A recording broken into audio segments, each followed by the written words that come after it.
And Travis Kelsey, what a scumbag. I guess, you have to start, you're yelling at your coach like that. That was incredible. I was like, well, I guess that's what happens when you have your umpteenth booster shot and you drink Bud Light. Uh, and I'm just saying, I don't know if we should do some well checks on Taylor Swift. That guy has a rage problem. Like, how scummy do you have to be to kneel for the national anthem? Don't forget, folks, I think that was back in 2017. He was one of the first people to kneel during the national anthem. He was like the first white guy to do it. And guy's a scumbag. Truly. I mean, who yells and it not only yells and like completely just screaming in the face of this coach, Andy Reid, I think is his name, the coach. I was watching the bowl a little bit last night, and that's what really stuck out to me, and I'm watching it with a friend, and my friend says, "Oh, yeah, I guess he was like yelling at the coach or something." And I was like, "Wait a second." I was like, "He was yelling at the coach?" And he goes, "Yeah, it wasn't that bad. He was just kind of yelling at." And then I go back and I watch the replay, and I'm like, "That guy has a huge rage problem." I don't know if it's the COVID vax or what, but that guy is not he's got a few screws loose. When you go back and you watch that video, he bumps into this elderly man, Andy Reid, his coach. I mean, to yell at a coach like that, it's truly bizarre. But yeah, that was my hot take from the Super Bowl. Maybe I don't know. This is just a stab in the dark. If you have 100 boosters and you take the COVID shot and you also drink Bud Light, then the effects are that you have this massive amount of rage. And I mean, I was watching the game, and I don't know. The whole time, I just felt like the game was fixed. Like, it's like, "Oh, here it is. It's a close game. It goes into overtime." And then right at the end, we have the Kansas City Chiefs, score, and I'm just like, I don't know, I saw it coming. I was like, It's gotta be, like, fixed for the Chiefs." And I know you're like, "Cat, you're a conspiracy theorist." Yeah, I am. Uh, but, every conspiracy theory I've ever had turns out to be true. So I don't know. It just feels fixed, the whole Taylor Swift and Travis Kelce, and they show her up there in the box, and it's just like it just doesn't feel. I don't know. It just doesn't feel like authentic at all. And then of course there was this Jesus commercial that has seen some controversy where they say Jesus washed everybody's feet, and then you've got Jesus washing the feet of, gay people and, all these criminals. And you've got the officer washing the feet of the criminal. And you've got, the Christian washing the feet of the Muslim. Yes, Jesus sat with sinners, ate with sinners, washed the feet of sinners. However, he did say, "Go and sin no more. Come as you are, but sin no more." Okay, and we all have sin. I forget sin. Uh, and I try to be there for everybody, right? And try to be a friend to everybody and loving and caring. That doesn't mean that we should boast and be prideful of our sin, whatever that sin may be. We shouldn't be boasting on social media that we just stole a Kia or lifted a car, or we shouldn't give a pass to criminals who steal from people or hurt people. Okay, sure, come as you are, but go and sin no more. So it was just this really woke Christian commercial, and I mean, it was heresy. It was just ridiculous commercial. So those are some takeaways from the Super Bowl. I've got so much to talk about this morning. We've got Peter Doocy. He goes out there and he says everything, or says what we're thinking about Joe Biden. Okay, Doocy goes out there and he mentions, "Hey, should we be trusting Joe Biden with the nuclear codes?" But I found something in a Politico piece, and it truly is more disturbing than what even Ducey is saying about Biden's mental health. There's Democrats, and they say things in private about Joe Biden's mental health that's even more shocking. So we'll get to that here on the Morning Buzz. Plus, this college was forced to cancel bondage class for students. Yes, if you're sending your kids to college and they come out a woke liberal, here's why: because they might be taking bondage classes, which I don't know how that furthers anybody's education. But it turns out the parents found out, and they didn't like that their freshman children, when they were in college, were taking bondage class. Yes, bondage is exactly what you think it is. So we're going to be chatting a little bit about that and a Hawaii Supreme Court. They make a totally bonkers claim. It's ridiculous. They say that the state's spirit of aloha overrides your right to own a firearm. Yes, quite literally, they said, our spirit of aloha is more important than your right to own a firearm in Hawaii. This is what the Supreme Court claimed, the highest court in the land there in Hawaii. So we're going to get to all of that here on the Morning Buzz. But first, you can always text me at 309-451-9299. I am live on YouTube, Facebook, Twitter, and Rumble. Subscribe to the YouTube channel, Cat Peterson 929. I want to make an announcement. If you're listening, I will no longer be the City's 92.9 radio host as of February 14th in the morning. This is totally a job offer that landed in my lap. And it was a really hard decision because I end the show. I'm going to get choked up here. I end the show with I love you after every show. I always manage to say it at about 9 o'clock before Glenn Beck gets on. I always say, I love you. And I've been out to Seats for Soldiers. I've been out to uh, so many promotions over the years where I've gotten to chat with listeners, and meet you and really get to know you, a lot of you. Um, big shout out to the McLean County Republicans. They're awesome, and I've made so many friends, met so many listeners just through that organization. But yes, it was a job offer that landed in my lap. I wasn't out looking. It just kind of happened, and God said, I want you to move. Um, in years past, I've talked about it on the radio. Project Veritas, they reached out to me with a job offer, and I denied it because I was like, no, it's just not for me. And I didn't feel led by the Lord to do something like that. There's been a few job offers along the way, and I just never felt led by the Lord. And this was just something that was gnawing at me. And I said, it's going to be tough to give up that morning show and to say goodbye. But this is what I've got to do for me and for my family. So I will not be on the air as of February 14th. So February 15th, you're going to be listening to Hugh Hewitt. He is fantastic. I actually had decision making power in who we decided to put in for the morning show. And we decided on Hugh Hewitt. He's in so many markets. I think it's like 453 market or 450 markets, something like that. Hugh Hewitt, he's a conservative live morning show. So you guys are really going to love Hugh Hewitt. And then we're going to pick up Glenn back at about 8 a.m. I just wanted to make you aware if you listen to the program every day. And if you tune in maybe on a Thursday or on Friday or any day after February 14th, you're going to be like, where's Kat? Well, she took a job, different job, and it was just an offer that fell into my lap. I love this job, love this program, love you guys, so much, and this was a hard decision. But I thank you, and every morning I thank you for tuning in, 6 a.m. to 9 a.m. And I mean that. Thank you so much for listening and for educating yourself and getting information, laughing with me, joking around about the libs. I've been doing this for about 2 years now. 2 years, about three. I've been with Great Plains Media Cities 92.9 for about 3 years, and they are just fantastic.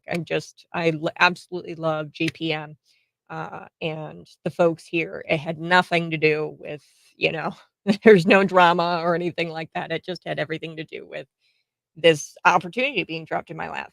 So stay tuned. I can't talk about where I'm going right now. But you'll see me out there, and I'm very excited about this new venture. So yeah, that was tough. But I'm gonna be letting you guys know throughout the morning. All right, we're gonna get into it, and I'll take your calls on the other side if you guys want to call in, and we'll chat. I wanted to make it where we get to chat with each other before I go on February 14th. So February 14th, my last day. Let's get into it because now you're like, okay, Kat, I really need my news.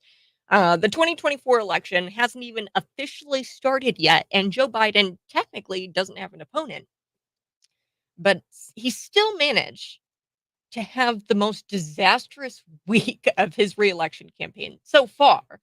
Okay, emphasis on so far, because I'm sure we're going to have more disastrous weeks ahead of us here when it comes to the Joe Biden reelection campaign. Leave it to Doocy to ask the question on everybody's mind. Even if behind the scenes Democrats are still playing make believe, so we've all got this question on our mind. Even the Democrats, even people closest to Joe Biden, we've got this question on our minds that Peter Doocy asked. He asked, "Hey, is he capable of handling the nuke codes? Should we be concerned that this guy has access to the nuke codes?" And so I want to give you a summary of last week. Why was it so bad for Joe Biden? Well, the DOJ, they declined to charge Joe Biden over his mishandling classified documents on the grounds that he was too forgetful and discombobulated. He was an old coot, and he was too discombobulated to stand trial. He was too forgetful to stand trial. Wow. Also last week, Biden gave a press conference, and he, he in that press conference, he proved that he was a forgetful, discombobulated old coot. Democrats in the media, but I repeat myself there when I say Democrats in the media, have been bringing up every time a GOPer has made a mistake ever as a defense of Biden, because see, it happens to everyone. Okay, Democrats, they do that. If they, flub up, or if Donald Trump, God forbid, he has some sort of typo on Truth Social, they'll be like, see, it happens to everyone. Look at Donald Trump. Like, I remember when Donald Trump at a rally was walking down this ramp, and he kind of like shuffled down the ramp because I think might have been icy, or it was windy day or something like that, and he kind of like ran down the ramp a little bit. And they were like, "Oh, he almost fell. See, it happens to everyone. It's not just Joe Biden." And that's Joe Biden. He was quite literally told by the DOJ that he couldn't stand trial because he was too discombobulated and forgetful. So Doocy asked what here and what I at Cities 92.9, uh, along with anyone who really has a functioning brain, we've been wondering this for some time. Doocy asked what we've all been, how can he be trusted with the nuclear codes? So we're gonna get back or come back after this break. You guys can go ahead and give me a call if you'd like. I am not going to be the Cities 92.9 radio host as of February 14th. It was just a decision I had to make for my family. The Lord led me to do that. And I'm very excited. So you guys can text me, or you can call in if you have any questions about programming. You're welcome to do that. 309-451-9299. When we come back, we're going to be listening to that clip of Doocy and him asking the question, hey, how can he be trusted with the nuclear codes?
Hey, good morning. This is the Morning Buzz. Thanks so much for tuning in. And yes, Taylor Swift was sitting next to somebody. I have no idea who this woman is, but um, she's this woman that was sitting next to Taylor Swift up there in the box. She had an upside down cross hanging across or hanging around her neck. I mean, these people are so blatant about their satanic worship. It's insane.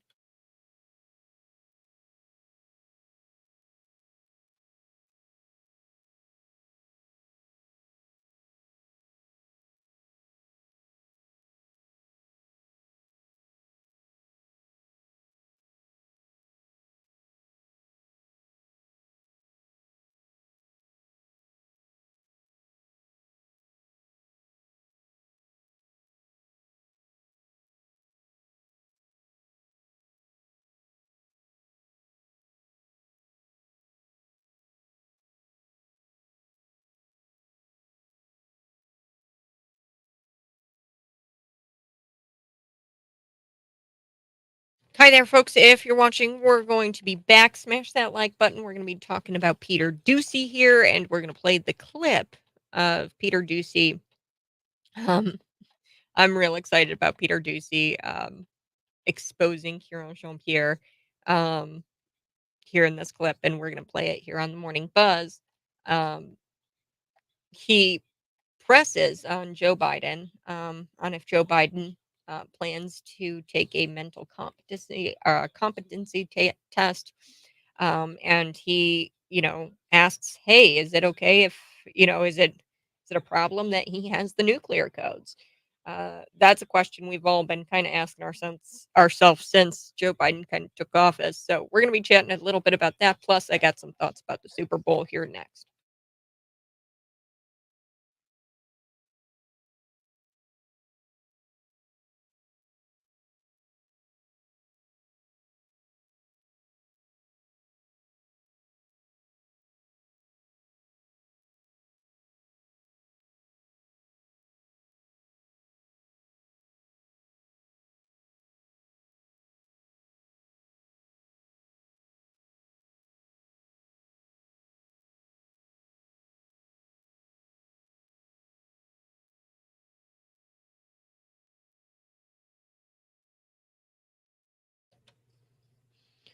Woohoo!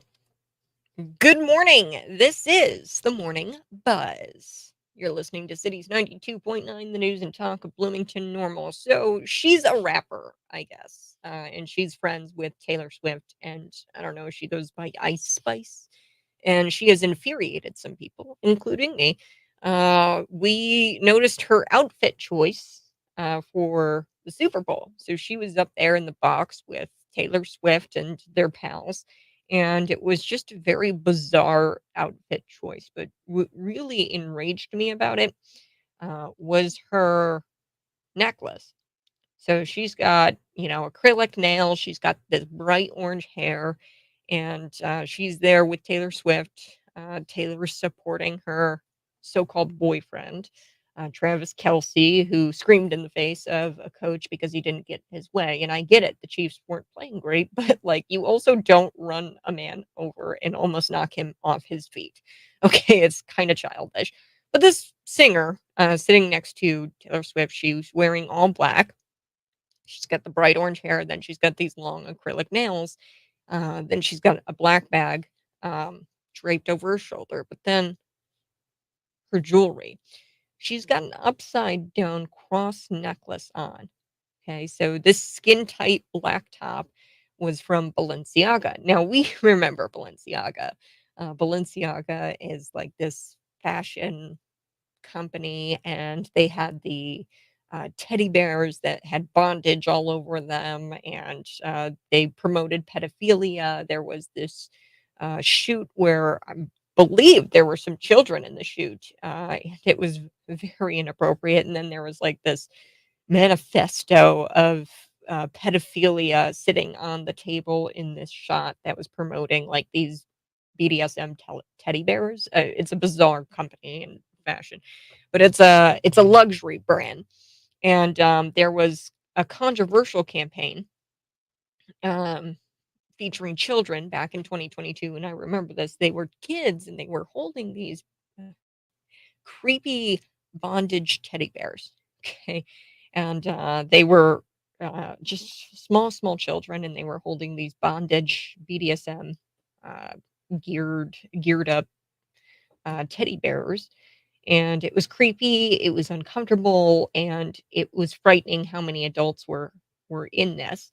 There was also on the table of one of these photo shoots in the photo shoot, you can see on the like coffee table there was like some sort of manifesto of pedophilia, which is just so weird. Anyway, so that's what she was wearing. She was Ice Spice. She was wearing Balenciaga, but she was also wearing um, this necklace around her neck with the upside down cross. Now people are like, okay, Kat, what's the significance of the upside down cross? Well, an upside down cross is also known as an inverted cross, and there's a long history with it. But bottom line, what it is, it's kind of a um, it's it's like it's a rejection of the truth that Christ died on the cross, and it's mocking his sacrifice. That's what that's all about. Okay, so an upside down cross is quite literally mocking Christianity, and it's rejecting the truth that Jesus Christ died on the cross for our sins. Okay, so she's wearing that alongside her clothing choice. She's also filmed during with Travis Kelce. He's up there after the game. She was filmed making horn symbols with her hands, and this is there were clear demonic signals she was making with her hands. Okay, it's not like, oh, is she like kind of folding her hands? No, this was a clear demonic, some sort of summoning. I don't know what she was doing, but it was bizarre. So my point is with this story, what I want to say is they are being blatant. They are blatantly shoving this down your throat. Okay. And like I said, I think the game was fixed. I really do. It's just too perfect, right? The game goes into overtime, and then the Kansas City Chiefs, in the last few seconds there, they managed to score a few points, and it was all tied up. The San Francisco 49ers were up, and the Kansas City Chiefs, I mean, it was almost theatrical. It really was because you've got Travis Kelce there, because the Kansas City Chiefs were down. He's making a theatrics out of the whole thing and screaming at his coach because they're not doing well. I mean, the way he screamed and pushed, really, I mean, this guy lost his footing. This elderly man, Andy Reid, the coach, when Travis Kelce went up to him and started yelling at him about taking him out of a play, I think. I don't really know what it was all about, but yeah, it's just it's all theatrics, and that's my hot takes from the Super Bowl. I do want to take a quick break. We're going to wrap up the Doocy story. Plus, I do want to get to college. There was this college that was forced to cancel their bondage class for students. So, college students, they were taking a bondage class. Turns out parents found that objectionable, and they didn't like that their freshman kids, age 18, just out of high school, were exposed to bondage classes straight out of high school. I don't know how that furthers your education or prepares you for life or prepares you for the workforce. I got no idea. But they canceled their bondage classes because of the backlash from the parents. So I'm going to be back on the Morning Buzz. This is Cities 92.9.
so do appreciate you tuning in each and every morning. We're going to get to William J. Kelly here on the Morning Buzz. And yes, I am looking at this on my Twitter feed. I mean, nothing to see here, folks. Just Taylor Swift's guest, Ice Spice, throwing up demonic signs while wearing an upside down cross. She quite literally does the devil horns. I don't even want to like repeat them with my hands, but if you're on the stream, I mean, they're the devil horns, okay? And she throws those demonic signs up with her hands after something happens. I think that the Chiefs scored some sort of touchdown, but then what happens next is so interesting.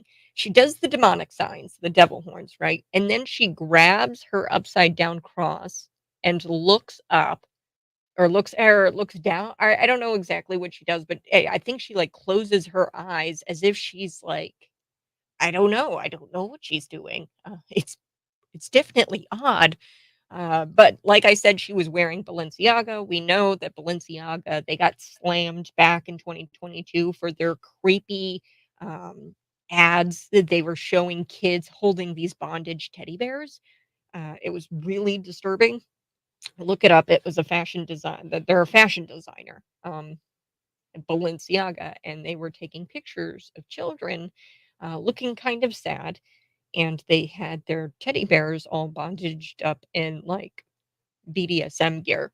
Ugh, yuck, gross. You can always text me at 309-451-9299. I'm live on the stream with William J. Kelly out of Chicago. He's a reporter.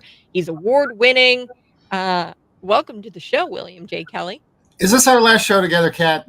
It sure is. Yes, it is our last show together. I will, for our listeners, I told you in the beginning of the hour that I will be leaving as of February 14th. This is going to be tough show because I love coming on Monday mornings and talking with William.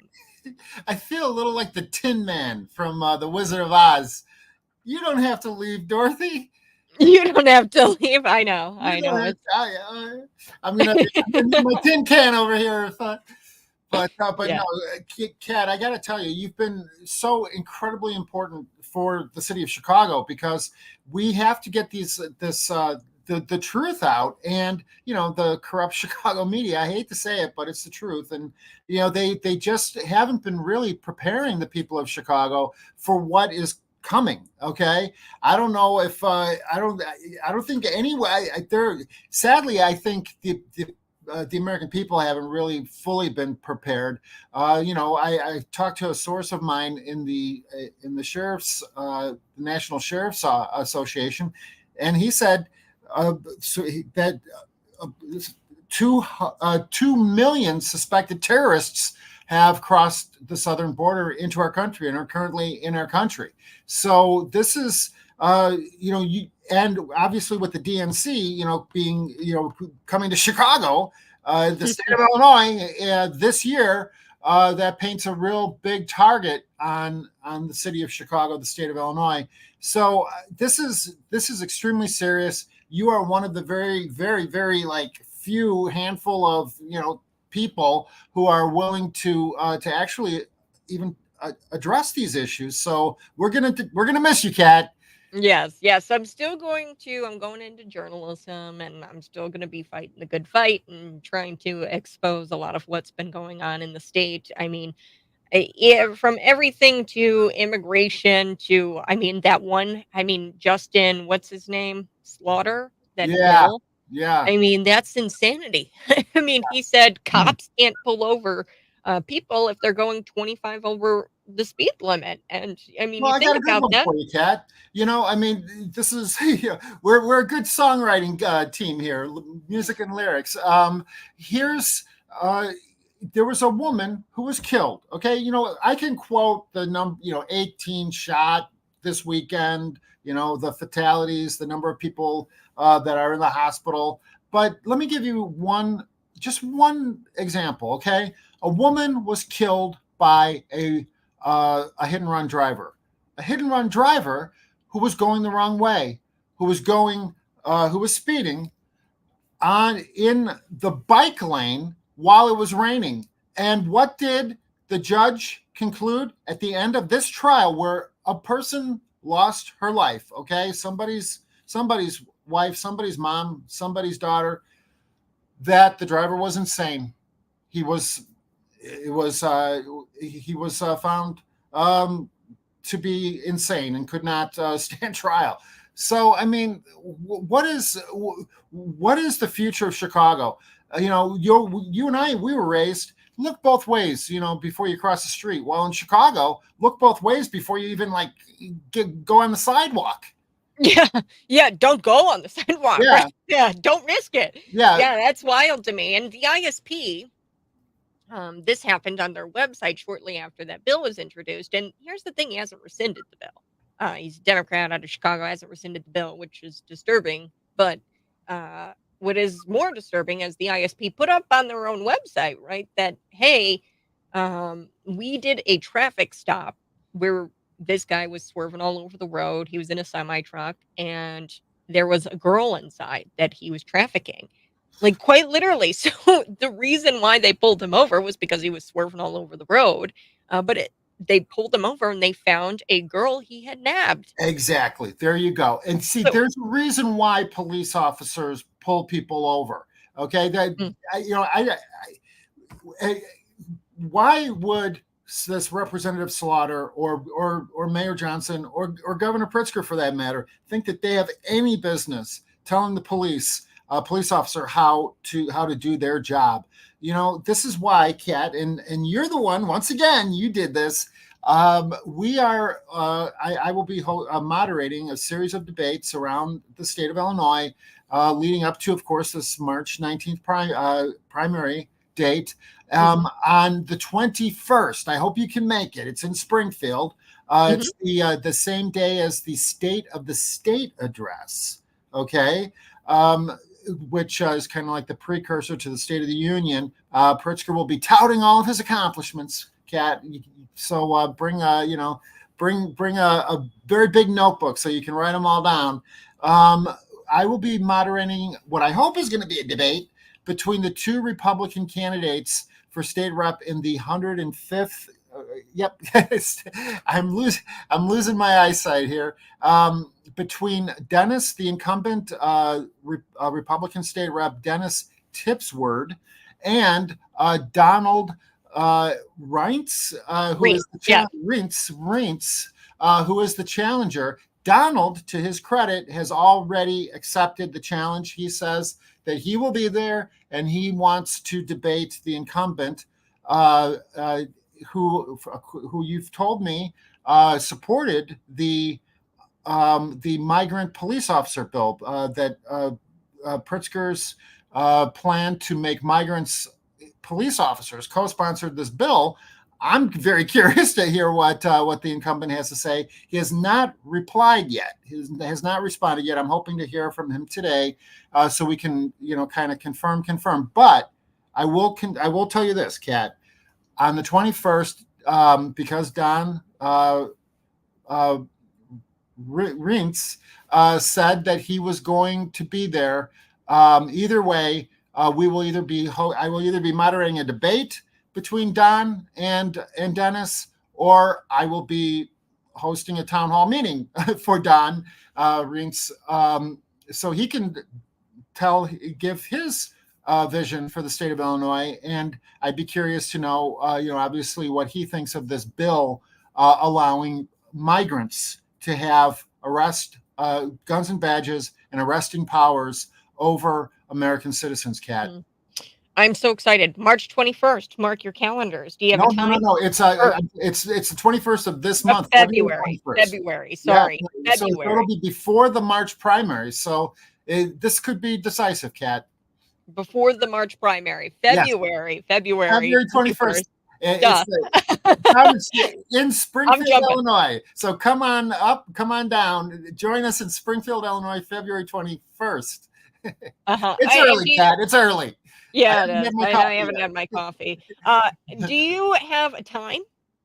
It's going to be in the evening. I would imagine that your incumbent state rep is going to be at the Capitol building, listening to Pritzker's State of the State address. I can't wait to be there. I want to hear this I want to be there live. I want to hear it with my own ears. Mhm. And obviously, it will help me to to come up with the best possible questions for this debate. Or, like I said, town hall meeting. If Don is the only one who shows up, then guess what? If Don is, if your incumbent Tip's word does not join us, then Donald Rintz will be Mhm. it'll be a town hall meeting where he gets a chance to lay out Mhm. his vision. But I would imagine that the incumbent will show up and explain why he co-sponsored a bill to allow migrants to become police officers and have arresting powers over American citizens. Right. Well, and I'm so excited to hear more about it because it's like we gave him arresting powers, and I don't know. I'm gonna go check it out in Hayworth. I've gotten a couple of tips now that we're giving immigrants these copy paste kind of like multi. You can't even get into the community, so it's hard to even get in. I'm gonna go on foot and check it out. But in Hayworth, I guess there's like copy paste like townhomes looking like. I mean, they're like multifamily housing, but they're copy Wow. paste. And these things are going up. I mean, typically with construction, you'll see like, they work on it a little bit, they take a break, blah, blah, blah. But these things are going up in like synchronous, like they're synchronously going up, which is odd Right. and it's fast. And a lot of people have asked me, "Hey, are these going to be used for migrants?" I did receive a tip that they are going to be used for migrants, and it's going up in Hayworth. They're going to be housing them in this gated type community where you can't even get in to go check it out. Now that might be because it's under construction. I don't know, but it's bizarre. So I'm going to check out more. I will check Check that out out. more. Let's Yeah. please send me that info. I will personally go check that out. I think if the American people knew what I know, what I've just even what I heard from my source at the National Sheriff's Association, I don't think a single American would have attended the Super Bowl, much less or even watched it at home. I don't know. Did people watch this, go to the Super Bowl, during 9/11? I mean, or Yeah. during, Pearl Harbor, where people like, hey, we're under, we were under attack. We've got an invasion. Hey, I know. Let's go play a Super Bowl. No, I'm sorry. Yeah, Joe Biden getting out there and saying, "Hey, it's Super Bowl Sunday," and he had a message, but Wow. we're gonna play a little bit later. But and he was like, "I love snacks when I watch the Super Oh Bowl." God, we It's are just so. like, oh gosh. God bless this guy Tucker Carlson. He did a great job interviewing Vladimir Putin, and what he really exposed was that what he really. I think a lot of there was if anyone who hasn't seen it yet, watch the whole thing. What he really I think exposed was that what it would be like if we actually had a leader in America, any leader. I mean, president, vice president. In the state of Illinois, look at who we have for governor. It's essentially a one-party state. I mean, it is a one-party state, supermajority Democrat governor, U.S. senator. Secretary of State, all the way down, comptroller, mayor, obviously of Chicago, state's attorney, everything. Imagine if we actually had just one elected official that was actually looking out for law-abiding citizens. Mhm. You know what? Just citizens. How's that? If Yeah. you're a citizen of the country, but Yep. I mean, it's undeniable. Our elected officials are looking out for citizens of other countries. They want to give them guns and badges. Okay, Mm. according to this bill that Dennis Tipsword co-sponsored, and the citizens of this country are paying through the nose for this. Governor Pritzker has pledged $2.2 billion of state funds to go towards these migrants. Some people might call it resettlement. It's a resettlement of the state of Illinois. And what is the real what's the agenda here? Mhm. And if you try to ask, as a reporter, this is why I appreciate you so much, Kat.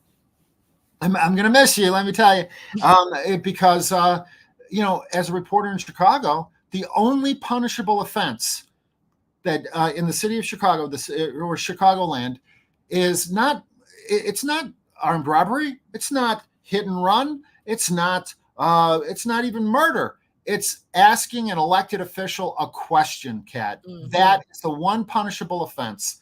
Mhm. And so I appreciate you allowing me to come on your show and at least ask these questions. God bless you, Kat. God bless you, and thanks so much for joining me, William J. Kelly. How do we find out more about you?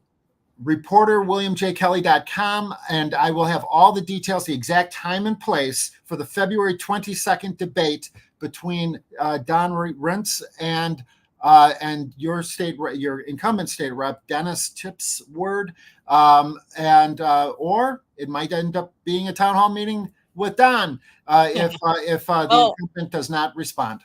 I'm going to encourage listeners to message politely Dennis and encourage him to attend the debate. Yes, yes. I think Yeah. the people of the 105 state rep district deserve to hear what their state rep was thinking when he voted co-sponsored a bill to allow migrants, non-citizens, to have guns and badges. Hmm.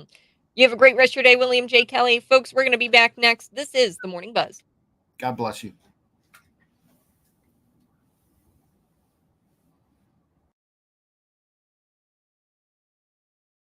All right, folks, we are going to be back. I've got so much ground to cover today, man. Whew. I love having William on. Go ahead, smash that like button, share this out with your normie friends. We're going to be back talking a little bit about Peter Doocy. I do also want to chat about this college where they were forced to shut down their bondage classes. Yes, they were having these bondage classes. Turns out the parents were kind of upset. They objected to that kind of thing, and they were forced to shut down their bondage classes. So we're going to be chatting about that. Plus, Hawaii, the Supreme Court, says something that's truly bizarre and it's disturbing. But I'm really excited. I'm excited to chat about the guns in Hawaii, how they say their state and their feeling of aloha is more important than your right to own a firearm. We're going to be back. Whoa! Good morning. Hey, this is the Morning Buzz. Couple of your comments. I absolutely love that. They said stupid bowl instead of Super Bowl. Yeah. Hi, Cat. The stupid bowl was dumb. Yeah, there was that was a really dumb Super Bowl. I thought it was fixed. I mean, it's just too perfect. You go into overtime, then the Kansas City Chiefs come and they like score. I'm going to be back here at the top of the hour, 7 o'clock hour. Got to take a quick break. But you're listening to the Morning Buzz on Cities 92.9. I have an announcement at the top of the hour. Plus, we're going to get to Peter Doocy. I want to get to this Hawaii thing where the Supreme Court said their state of aloha, like their feeling of aloha, is more important than your right to own a firearm. And you can't have a firearm because it messes with the feeling of aloha in Hawaii. Yes, quite literally, the highest court of the land in that state said that.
Good morning. Hey, this is the Morning Buzz. People, they were texting in and they were like, Cat, the upside down cross. It's really St. Peter's cross. Hmm. Well, let me chat a little bit about that. So it's the cross of St. Peter, and it's an upside down cross, and it's actually a religious symbol. And I think the story goes where St. Peter, who requested to be crucified upside down on the cross, as he did not feel worthy of being crucified in the same manner as Jesus on a regular upright cross. This it was a signal of his humility and faith, and he didn't feel like he should be crucified in the same way Jesus was. Let me back this up a little bit. Okay, clearly this woman is not a Catholic. Okay, I don't know for sure, but Ice Spice wearing Balenciaga, doing the devil horns, all of that together, I think it's pretty clear that she is taking on the pop culture idea where this is the inverted cross, not the cross of St. Peter. Um, Okay, I doubt that this woman is doing that. Typically, in pop culture and in modern history, what this symbol has been used for is to mock Christianity. Okay, they've taken a symbol and they've, like most Satanists, they take a symbol of Christianity, they dilute it, they change it, and they use it for their own demonic activity. Okay, so with her Balenciaga gear, and what Balenciaga has done, and with her demonic symbols, and just the way this woman is, Ice Spice. Okay, and she's this rapper, the way she raps, right? I'm going to kind of be willing to bet she's not wearing it as a Catholic. Okay, that's next.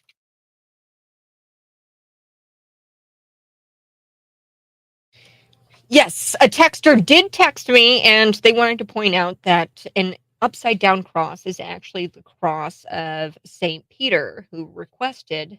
We know the story. I'm not Catholic. Now I have heard of this, but I'm going to explain why I explained the way this woman, Ice Spice, who was a guest of Taylor Swift in the box, why I don't think she's wearing the cross of St. Peter. Okay, so St. Peter, he had requested that he be crucified upside down because he didn't feel like he should be crucified upright on a regular cross because he was showing humility in his faith and he didn't want to be crucified like Jesus was.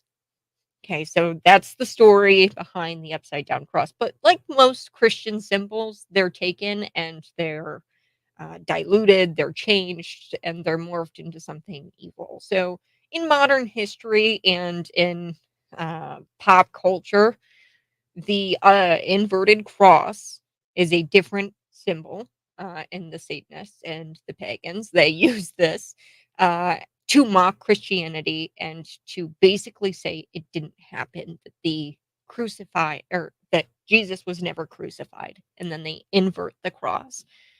So an inverted cross is different than the cross of St. Peter. Okay, they're both upside down, but they're both different. Okay, there's one that's used for terrible purposes, and then there's one. I'm willing to bet that Ice Spice is not a professed Catholic. I'm willing to bet she's not wearing this unironic, or like she's not wearing the cross of St. Peter. She's wearing an inverted cross and she's doing demonic symbols and she's wearing Balenciaga where they were slammed. Balenciaga was the fashion designer who was slammed for uh, showing these creepy ads where they took photographs of young children holding teddy bears with sad faces, and the teddy bears were wrapped up in BDSM bondage. Okay, so um, yeah, I don't think that she's a Catholic. Okay, and I don't think that that was the cross of Saint Peter. I think she's using the cross of Saint Peter in a very evil way. Okay. And she was a guest of Taylor Swift up there in the box. She's having a conversation with Travis Kelsey. Travis Kelsey practically almost shoved and um, he almost shoved him to the ground, his coach, because he pulled him out of a play, I think. So there's Travis Kelsey. I'm worried about Taylor Swift and her safety. But I guess that's what happens when you have, 7 COVID boosters and Bud Light, okay, in your system. I'm not shocked that you would rage out like a baby. Um, but yeah, that's my whole Super Bowl take. I have a hot take. I think it's fixed. I think that most of the Super Bowls are fixed. But this one particularly, I mean, it's just too perfect, right? It's like, oh, the 49ers are up, then the Kansas City Chiefs, they're like neck and neck, and then all of a sudden they come in at the last few seconds and they score. Like, tale as old as time, get real. So I think it's fixed. Anyway, so that's my hot take on the Super Bowl. I want to get back to Peter Doocy, want to get to the Hawaii Supreme Court and how they made this bonkers claim that the state of Hawaii, their spirit of aloha actually overrides your right to own a firearm in that state. Hilarious. So we're going to get to all of that. But first, before I do, told you I had an announcement at the top of the hour. I will no longer be a Cities 92.9 radio host as of February 14th, Wednesday. I will no longer be here in the building. So I've got a couple of days left, and I'm very excited because I am going to be doing something different. This was a job offer that landed in my lap, and the Lord led me to do this, and I'm so excited. This is my dream job. It's in journalism, and I'm so pumped. I'm so ready. And I just wanted to say that this was a very tough decision. I love you guys, and I end the show that way every single day at 9 a.m. If you don't tune in usually at 9 a.m., I end my show. Bye bye. I love you, and I mean that. I mean that. I love you guys. We're all brothers and sisters, and I really appreciate you tuning in each and every day and making a difference in this community. We've done so many great things together. You guys really came out for the citizens of Normal, supported them. You came out, you supported Dave Shostokis and his fight for Pastor Stephen Lee. We've done some really great things as a community. We spoke out against the rabid school boards who were perverting our children with comprehensive sex ed, and they were also masking up kids. We got the Hayworth teacher. You guys showed up. I informed you guys about how the Hayworth teacher was giving pornography really to children in middle school. So we've done so much good. We've exposed a lot. Um, we've exposed a lot when it comes to the town of Normal. We've exposed a lot when it comes to District 87. We've exposed a lot when it comes to just government, state government. We've done a lot on this show with your help, and I just encourage you to keep it up, keep fighting, keep making a difference in your community. Go to the school board meetings, go to the Bloomington City Council meetings, the Normal meetings, and keep making your voices heard because you're not alone, and that's the whole point of this show. We come here and we talk and we get buzzed up on news, buzzed up on coffee, and we have conversations. And you're not alone in your thoughts and in your ideology. That's really what this show's all about. You're not alone. Um, and this is a place where like minded people can get together and have conversations over a cup of coffee. And we talk about the news of the day. We talk about how crazy it is. We talk about loopy leftists. So I'm going to miss it. I am. But I am very excited. So that change is going to be happening February 14th. So the 15th, the morning show will be different. It's going to be Hugh Hewitt. Hugh Hewitt is awesome. I got to work with Cities in 92.9, Cities 92.9 and Great Plains Media, and we got to work together. And I decided I had a decision making power a little bit on who we chose to replace the morning buzz, and Hugh Hewitt is the best option. I mean, he's a conservative. It's a great show, so you guys are gonna love it. And I'm gonna miss you. I'm gonna miss you. So let's get into it. Peter Doocy. I've got first, here's This Week in Biden. I do want to play this clip. You will not believe he has a Super Bowl message for you. Let's take a listen. Being like me, you like to be surrounded by a snack or two while watching the big game. You know, when buying snacks for the game, you might have noticed one thing. Sports drinks bottles are smaller. The bag of chips has fewer chips, but they're still charging it just as much. And as an ice cream lover, what makes me the most angry is that ice cream cartons have actually shrunk in size, but not in price. I've had enough of what they call shrinkflation. It's a ripoff. Some companies are trying to pull a fast one by shrinking the products little by little and hoping you won't notice. Give me a break. The American public is tired of being played for suckers. I'm calling on companies to put a stop to this. Let's make sure businesses do the right thing now. Oh boy, shrinkflation. Now I talked about this because he was out there and talking about how the Snicker bar is smaller. Look, Joe, shrinkflation is your fault. Okay, if you want this to stop, vote red. If you want the companies to stop putting air in your bags of chips and stop making the Snickers bar smaller, then vote red. Because here's the thing, that Snickers bar, the ingredients, the transportation, the manufacturing, there's so many regulations on these on corporate America that they can't make this at a price, and instead of increasing the price, they're going to uh, decrease the product size so that way people, they feel more apt to buy it at the same cost or at the same price, but the product is smaller. Okay, this is what companies have done for years. Now, what Joe is not understanding through his policies and through this spending that we've got going on in DC, we have crippled businesses, big and small. Big business, small business, Mars Corporation. Mars Corporation makes the Snickers bar. You have to transport that Snickers bar. You have to manufacture that Snickers bar. And all of that takes money. Okay. It just doesn't come out of the sky. And their costs have increased. So what they've done is they've cut back on their product size. Okay. Because their costs have increased. So he doesn't tell you that. And he also doesn't tell you, how he's not struggling. But that was Joe Biden's Super Bowl message, and it just made me bonkers. I just can't believe this guy.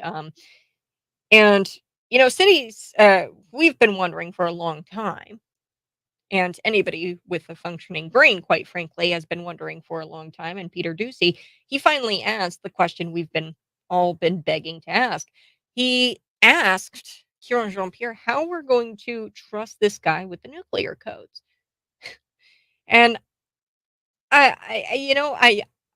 got to play this clip. This is a clip where they ask about President Joe Biden's mental health. I want to play it real quick. Here we go. This is a reporter asking Kieran Jean-Pierre about Biden's mental fitness. Here we go.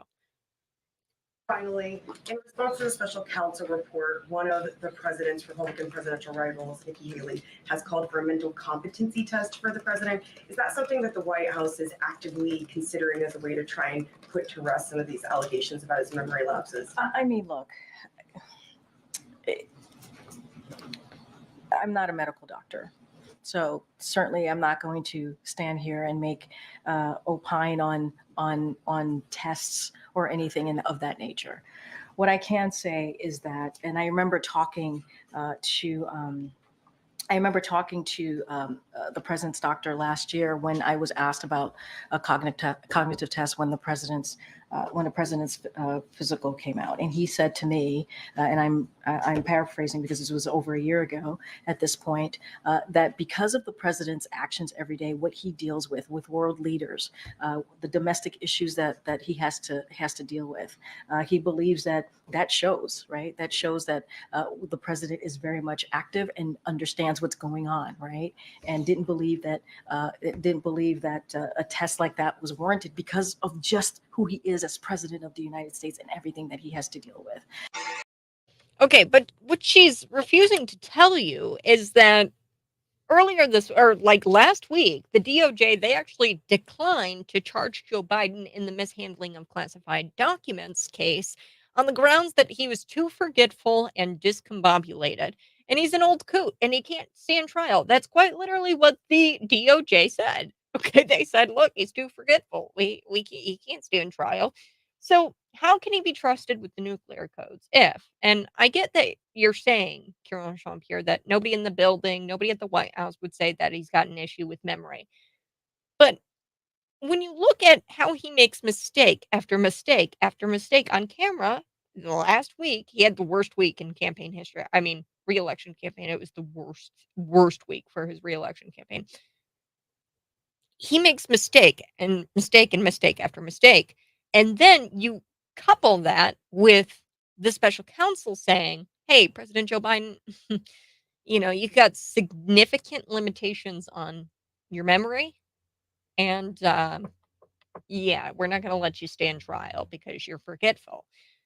Who's helping him run the country? If the DOJ is saying he's forgetful, then who's helping him run the country? And it's not just that the special counsel said that he was forgetful. It's the fact that he makes mistake after mistake after mistake. So Doocy, in short, he asked, "Hey, is there something wrong with Biden's brain?" And in short, Kieran Jean-Pierre, she answered, "Don't believe your eyes or the barely unintelligible, just totally non-intelligent words that come out of the president's mouth. Um, don't believe your eyes. Don't believe what you see here. We're fine.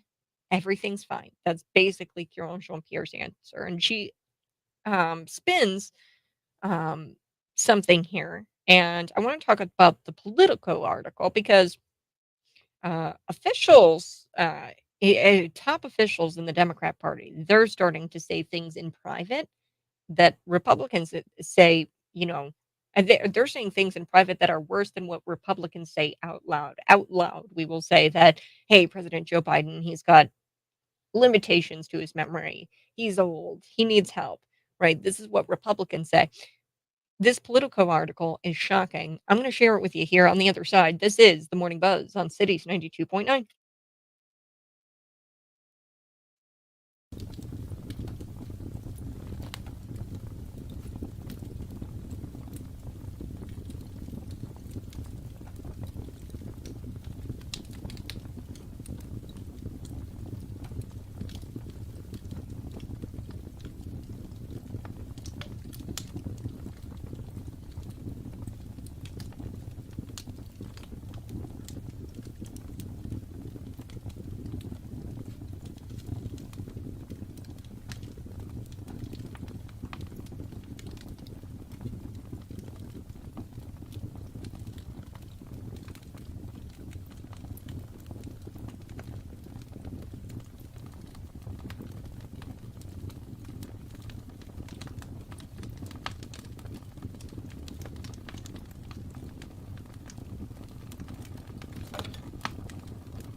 Good morning. Hey, this is the Morning Buzz. I so do appreciate it.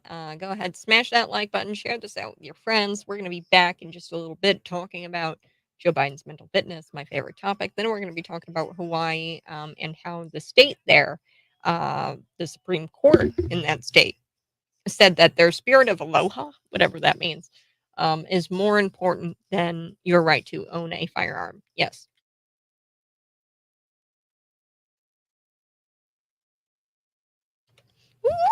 Woo! Hey, good morning. This is the Morning Buzz. I so do appreciate you tuning in each and every morning. And yes, I do have a hot take on the Super Bowl. I'm sorry. I thought it was fixed. I don't know. What do you want from me? The NFL is dumb, and Taylor Swift is done. Travis Kelsey screaming at his coach was absolutely unbelievable. He practically almost knocks the guy down. This elderly man, Andy Reid. I don't know how old he is, but it was not a good look for Travis Kelsey, and I fear for Taylor Swift. I really do. That guy rages out, and I don't know. I really do fear for that woman because I don't know. I've never seen anybody. It's a game. Okay, I get it. He pulled you out. Like it's a game. To go over there and to manhandle the guy is insane. But hey, what do you expect when somebody's had like 7 COVID boosters and drinks Bud Light? No wonder his brain is complete mush. Speaking about somebody's brain being complete mush, Joe Biden. Um, so Kieran Jean Pierre, she spins it and she's, debating it out with Doocy about Joe Biden's mental fitness. And she spins it. And it appears that the official Democrat position on this matter, on Joe Biden's mental health, is that hey, he's fine. Everything's fine. We're fine. Don't believe your eyes. Don't believe what you hear come out of that president's mouth. We're all good. And, that's their official Democrat position, which is why I find this article so shocking. You would think Dems would be quietly telling people behind the scenes to start the 25th Amendment process um, after reading this Politico article. I think they're quietly setting this up where they're going to start this 25th Amendment process. And they're telling Joe Biden to go out in public more. You would think if this is their official position that Joe Biden's fine, everything's fine, they would stop letting him go out in public. But they're saying in this political Team Biden needs to let him out more. Hey, let this guy out more in the public eye. So top party officials or top party operatives, that's what Politico says, are warning Biden aides that the president cannot retreat in response to the special counsel report that fueled concerns over his age and mental state. They say President Joe Biden, having largely shielded away from interviews and press conferences, needs to be out in the public far more. They want to see him engage with the press and voters in off script and punchy exchanges he's best known for in the past, which they believe will help chip away at concerns about the president's mental state, mental health. There's concerns there, and they think that the best way to do or to address these concerns is to have him go out there and talk with the press and talk with the voters. They say that it's worth the risk of potential slip ups that could reinforce his image that he's declining. Okay. These slip ups, yeah, it could reinforce this image that he's declining, but it's worth the risk. Okay. Taking them at their anonymous word, top Democrat Party operatives think there's nothing wrong with Joe Biden. The problem isn't a guy whose brain is 69% pudding, okay, having access to our nuclear codes. The problem is that he isn't allowed to embarrass himself more in public. I don't know. It's kind of odd. Like these top Democrat operatives, they want him to be out in the public more, according to this political article. Sure, go with that, I guess, if you want. But, oh boy, you are. I don't know. Are they quietly trying to set up this 25th Amendment? Do they need more examples of Joe Biden being a complete pudding head? I don't know. I just find it interesting. Here we have the official Democrat position on the matter is that hey, he's fine. Okay, if you wanted to keep that image up, or tried to, squash the concerns of him declining, then he wouldn't let him go out in public more. But we've got top Democrat operatives who are trying to push the president out there more and calling on the Biden aides to do that. Incredible. Okay. I do want to shift gears. We're going to come back. Our school system no longer makes education a priority. We know that. It goes from kindergarten all the way through higher education. In kindergarten, they literally had a program. It was I think it was a San Francisco school or something like that, where it was called woke kindergarten. And they had to go through like this woke program, and they were like, "Oh, it's going to increase test scores." It actually decreased test scores. Uh, so it goes from kindergarten, the woke education, all the way up to higher education. When your education takes a back seat and you put gender ideology and gender studies on the front burner, this is the type of story you get. I've got to tell you about what happened at this college.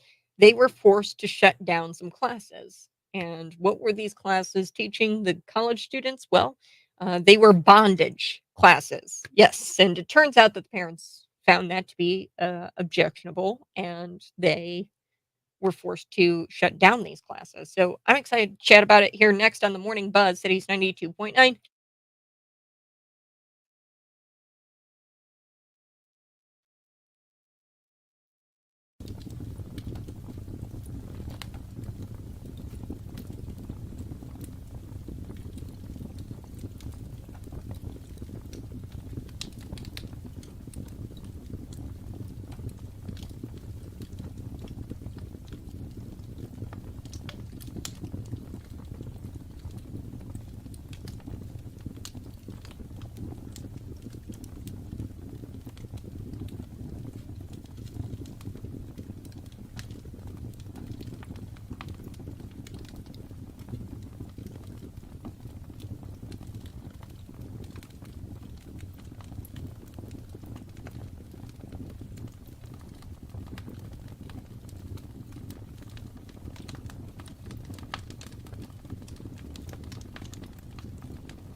Good morning. Hey, this is the Morning Buzz. I so do appreciate you tuning in each and every morning. Am making an announcement when we come back for the radio listeners about my leaving. We are going to have a local segment, and I'm excited to tell you about that because Tom Davis is going to do it. When we come back, I'm going to tell you a little bit about the He Gets Us commercial. You're going to see a lot about that today on social media, so I'm going to explain it. That's next in the buzz. Good morning. Hey, this is the Morning Buzz, 309-451-9299. You can text me, call me if you've got any questions. Yes, I am leaving. I'm leaving February 14th is going to be my last radio show. And I just had a job opportunity that landed in my lap, and I'm so excited. It's in the journalism world. And somebody texted in, hey, is there going to be anything local? We're going to replace the Morning Buzz with Hugh Hewitt. Yes, I'm glad you asked. We're going to do Tom Davis, Tom's 10. Okay, Tom's 10. It's going to be 10 minutes of Tom Davis with a hyper local segment. Okay, I'm talking interviews, I'm talking stories here in the Bloomington Normal area, McLean County, state issues. He's going to cover them all in 10 minutes. It's going to be quick, and it's going to happen at 7:19 every morning. Okay, in the Hugh Hewitt show. So it's going to be a majority of Hugh Hewitt, but there's going to be a local segment at 7:19, and it's going to last about 10 minutes. So that's Tom's 10, Tom Davis, who you're going to hear in just about 5-10 minutes here um, with the local news. He is really just in tune with everything that goes on here in Bloomington Normal, and he is going to be doing a local segment, interviewing guests, keeping you up to date on county issues, school board issues. We've done a lot of good in my time here at City 92.9, and that's really what I believe journalism is all about. It's about doing good and getting things done. We've made some waves in the Normal Town Council with some stories that we've written about him. We shut down. Actually, I remember this story. It was great that we brought to air. It was shutting down this like fitness thing that was going to cost a bunch of money. We shut that down. We got a Hayworth teacher to involuntarily resign after giving pornography to children. Then we also got the school boards. We exposed what was going on there, the comprehensive sex bill, all kinds of things. We've been able to expose on the county level and on the city level. So we've been able to do quite a bit as a community. So this is a place where you come to know that you're not alone. You've got ideas. There's a ton of people who listen to this program, and we all share the same ideas and same ideology. We might differ on some things, and we might have different opinions on some things, but we can have a cup of coffee and talk about that over a cup of coffee, which is why I named my show The Morning Buzz. You can always talk about something over a cup of coffee, and I love getting buzzed up on caffeine, and I love getting buzzed up on news. So here we go. Quick story I want to tell you about the commercial, the He Gets Us commercial. So this was a really peculiar story where they had Jesus washing the feet, or not Jesus, but like multiple people washing the feet of sinners. Okay. And it was I don't know, I didn't like it so much, this blasphemous commercial. It's the He Gets Us Jesus Super Bowl ad, and it ignites this controversy. So I want to tell you a little bit about it. So during one of the earlier commercial breaks in the 2024 Super Bowl, the Servant Foundation aired an ad featuring scenes of people of all sorts washing someone's feet with in the emulation of Jesus. Okay, so it's like a cop washing the feet of a criminal. Um, and many felt that the ad completely missed the biblical point. So the ad was to highlight hegetsus.com. It's a campaign meant to remind everyone, including ourselves, that Jesus' teachings are a warm embrace, not a cold shoulder. This is what the group's website reads when you go to hegetsus.com. The ad shows a total of 12 scenes of one individual washing another's feet. Most appear to be white in doing the washing of the feet. None feature a minority washing the feet of a white man. And some even seem to be telling white Christians not to be bigoted, right? Okay. Some some think that this is a commercial telling white Christians to stop being bigoted. Okay. This last scene is particularly interesting. It appears to be a member of the LGBTQ community, and it shows a priest washing the feet of this member of the LGBTQ community. Another shows an old white woman washing the feet of a scowling young woman outside of a family planning clinic, and there's pro life protesters outside of the family planning clinic. They're not really family planning clinics because there is no plan for a family. It's a hilarious name. It's not a family planning, it's an abortion clinic. Okay. There's no family planning going on. You're not planning to have a family at all. So I don't know why they would, but it's like an abortion clinic and she's outside of the abortion clinic and on the side of the clinic it says family planning clinic and then in front of the abortion clinic there's these pro life protesters standing in the background. And I want to talk about John 13, chapter 1 through 17. The story of Jesus washing the feet of his disciples is found there and is usually taken as a lesson of humility delivered by Jesus, okay, and to his disciples ahead of the Last Supper. Many on social media have felt, and I feel like it's a little bit blasphemous, and it didn't actually represent the lesson Jesus was attempting to impart to his followers at all.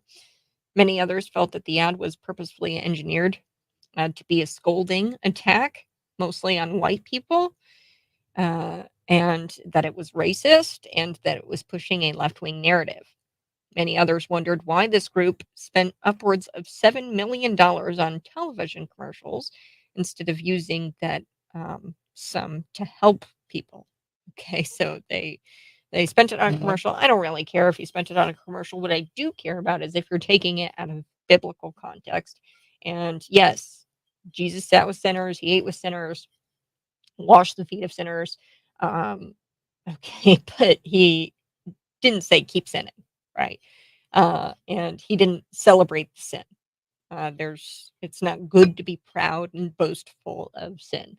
And yeah, I didn't like the ad. I thought it was, ugh. I also didn't like the Super Bowl that much. Travis Kelsey screaming at his coach really just left a bad taste in my mouth for the entire game. And then seeing Ice Spice up there with Travis Kelsey, I'm pretty sure that's Travis Kelsey up there with her. She was a guest of Taylor Swift. Her name is Ice Spice, and she's a rapper.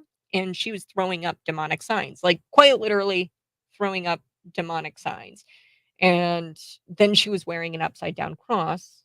And she wanted to make sure that the entire world saw these demonic signs on the big screen and saw her cross. She was wearing a tight black top from Balenciaga.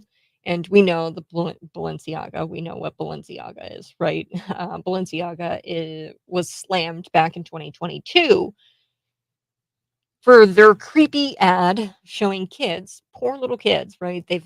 They're holding these bondage bears, and they've got sad faces on, and it's weird. These teddy bears that they were holding in this photo shoot had like BDSM gear on, which is absolutely wild. But anyway, so that was the designer she was wearing.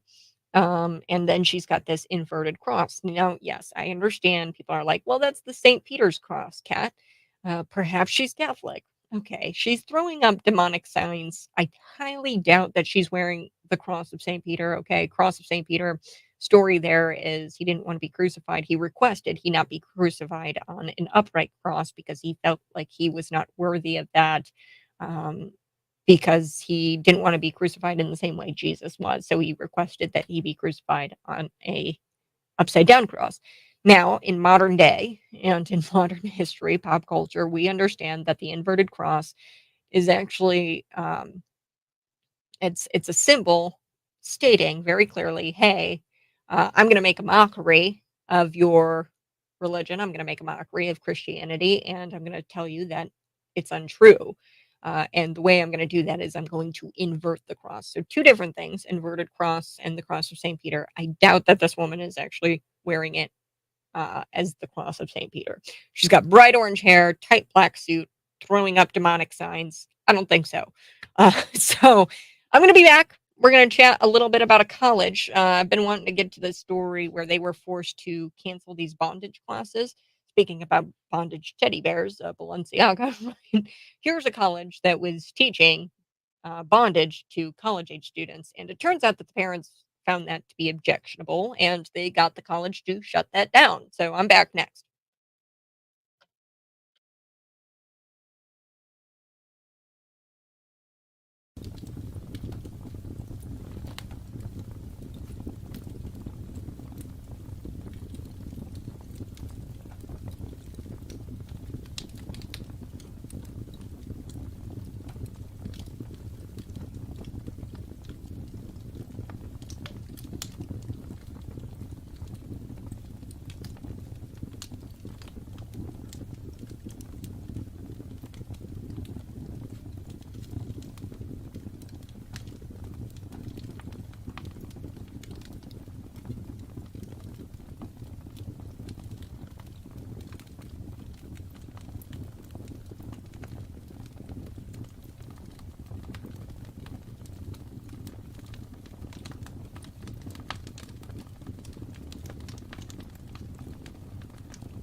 George Wendt is going to be joining me here in the 8 o'clock hour. I'm so excited because George Wendt is running for county board, and he's a great county board member, and I'm excited. They're calling him too old to run, and I think that's absolutely ridiculous. George Wendt, he's sharp, he's awesome, and he's a great Republican and has done a lot for the McLean County Republicans, and he's a board member, folks. Like, I don't understand what the point is here in attacking a local member of the community, but we're going to get to the heart of the issue here with George Wendt on my program. And before we took the break, I was telling you guys a little bit about this college, and I want to get to the story. So there's a college out there, and like I said, folks, the school system no longer makes education a priority. We know this from kindergarten all the way to higher education. They put education on the back seat and on the back burner, and they put things like gender ideology and gender studies in the front. And when you do that, you get a story like this. Parents sending their kids to a public Indiana college were not ecstatic to find out that the school offered bondage classes to teach students the fine points of eroticism.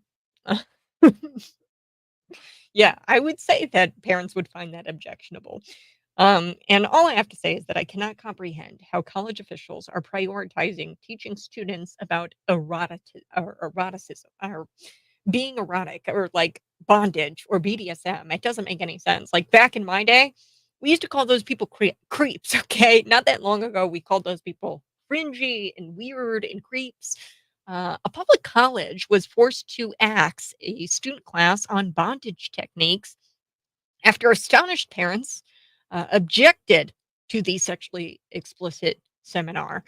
So the University, Purdue University, Indianapolis, that's what it's called, abruptly yanked this offering that planned to teach students safe rope tying techniques and other fine points of eroticism, which was set to take place on Tuesday. So these classes were supposed to take place on Tuesday. What? I just don't understand it. Yeah, this is definitely going to help students get a job after graduating college. Okay. And I know what everybody's going to say. Oh, well, they're college students. Okay. They're adults. They can choose to go into like, come on, folks. We're really going to teach BDSM in our institutions, in our higher ed institutions. Like, I thought this was about education. Like, how are you gonna get a job if you're learning things about a safe rope tying techniques? This was open to all students. The class promised to move past theory to give you hands-on experience in safe rope tying techniques. So they were going to bind each other up. Um, this is so weird. It's just so bizarre.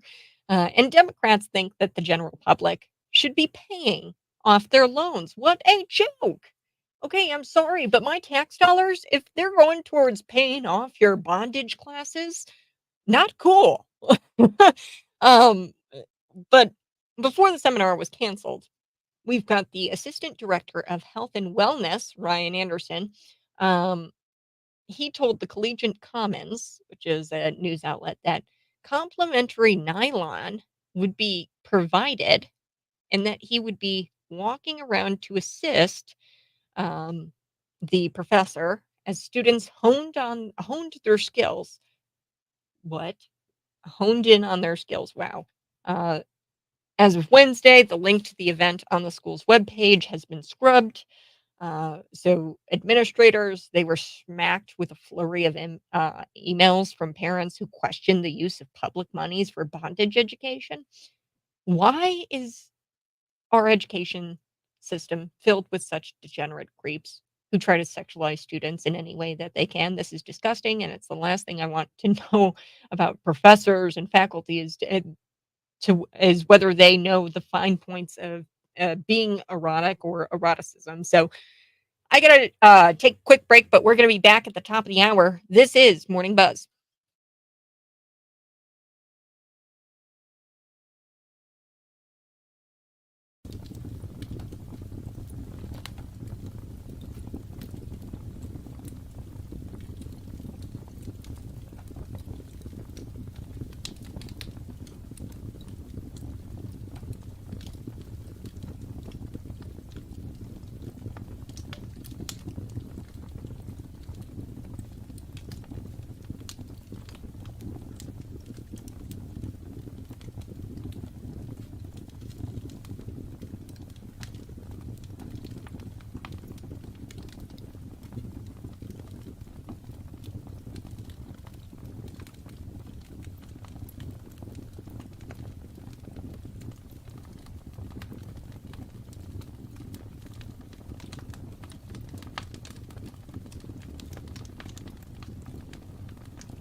Good morning. Hey, this is the Morning Buzz. I so do appreciate you tuning in each and every morning. Yes, we are going to have a local segment when I leave, starting February 14th. My last show is on February 14th.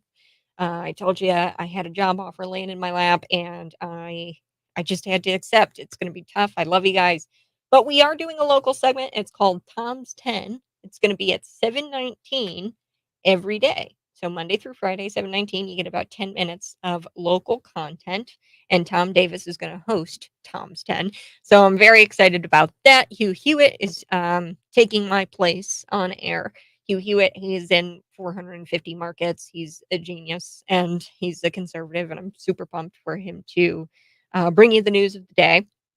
But there is going to be a local segment there in just a little while. We're going to be talking with George Wendt. He's McLean County board member. But first, Jerry Vogler from the McLean County VA joins me for Veterans Corner. Good morning, Jerry. How are you? Good morning. Other than a little bit of a head cold, I'm great right now. Great. Well, Jerry, what do you got for us for Veterans Corner today?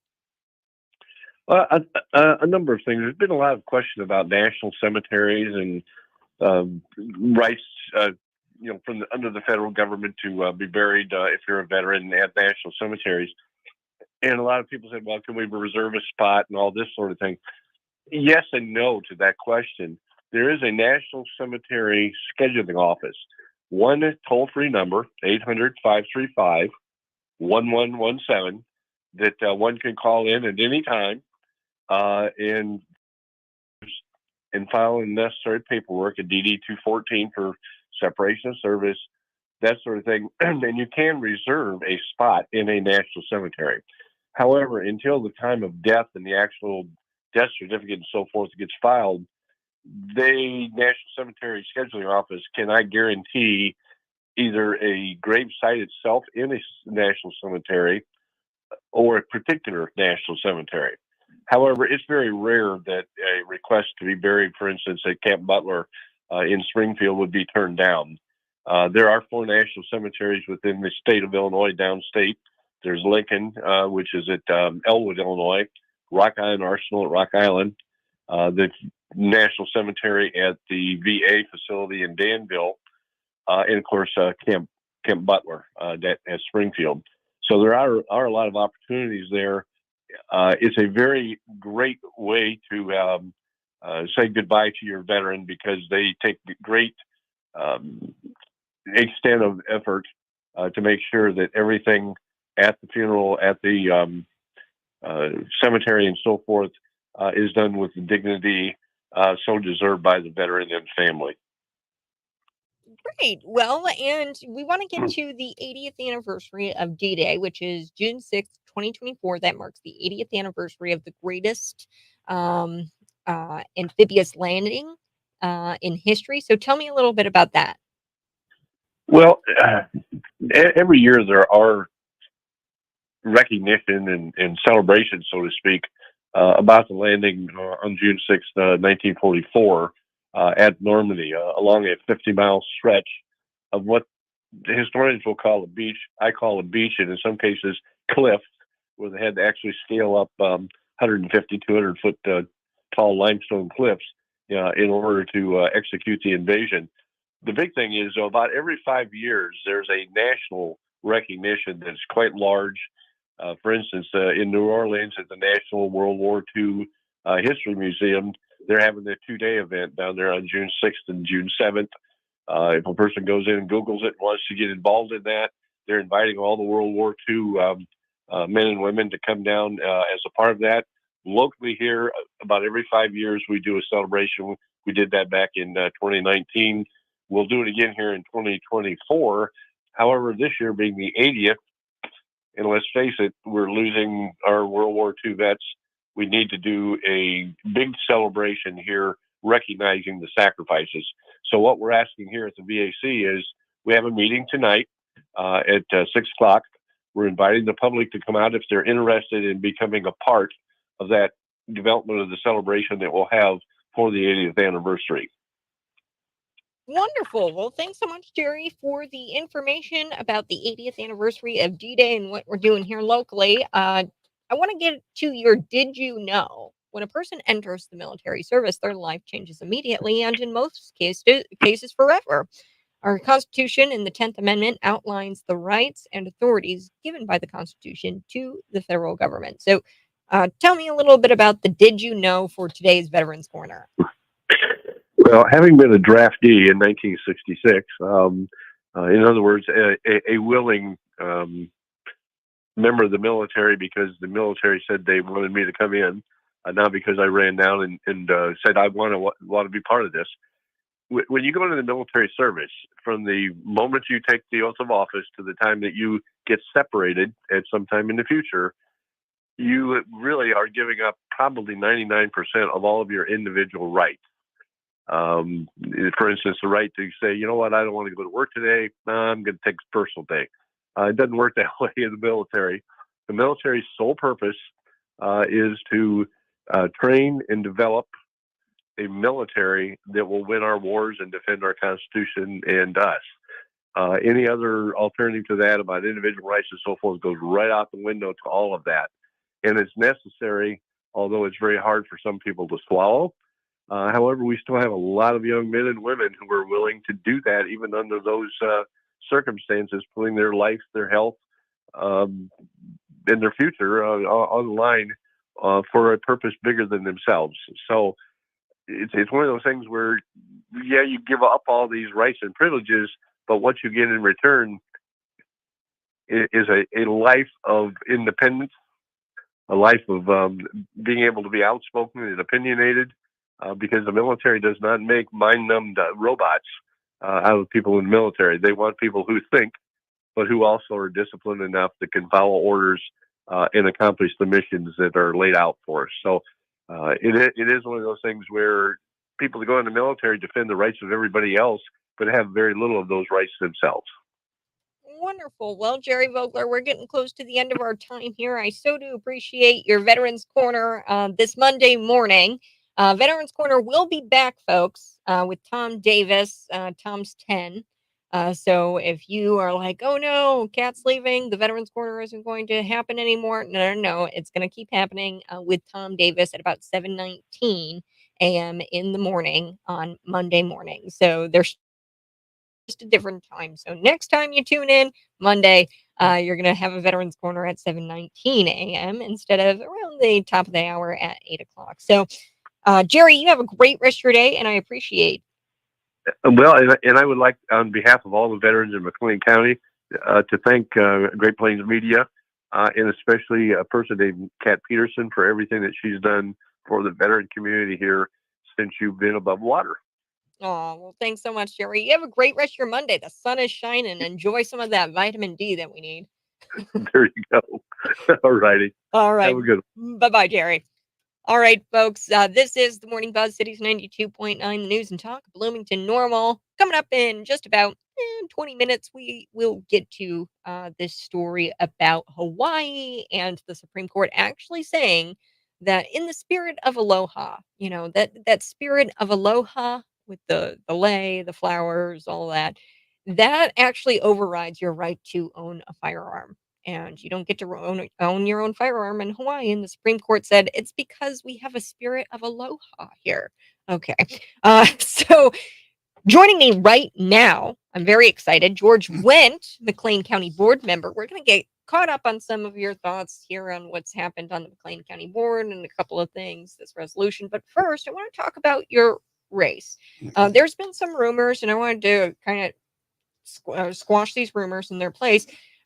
Your opponent, I don't know if he's doing it or who is saying it, but they're saying, oh, you're too old and you can't run for a county board. Okay.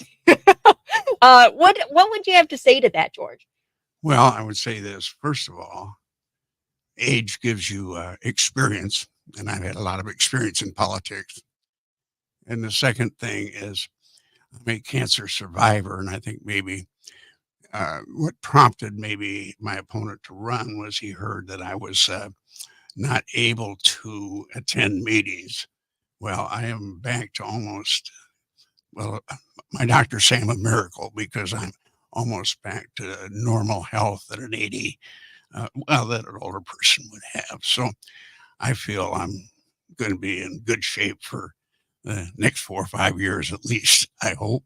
Yeah. I I have mean, no choice, but to swoop that low, to really just kind of say anything when you're dealing with health issues, right? You weren't at the meeting, right? And there's rules and things around voting and things like that at the McLean County Board. So what are the rules? well, I'd like to address that because when I got sick about 10 years ago, I understood that the state statute allowed counties to have call-in voting or call in other representatives, but we hadn't adopted that here in McLean County.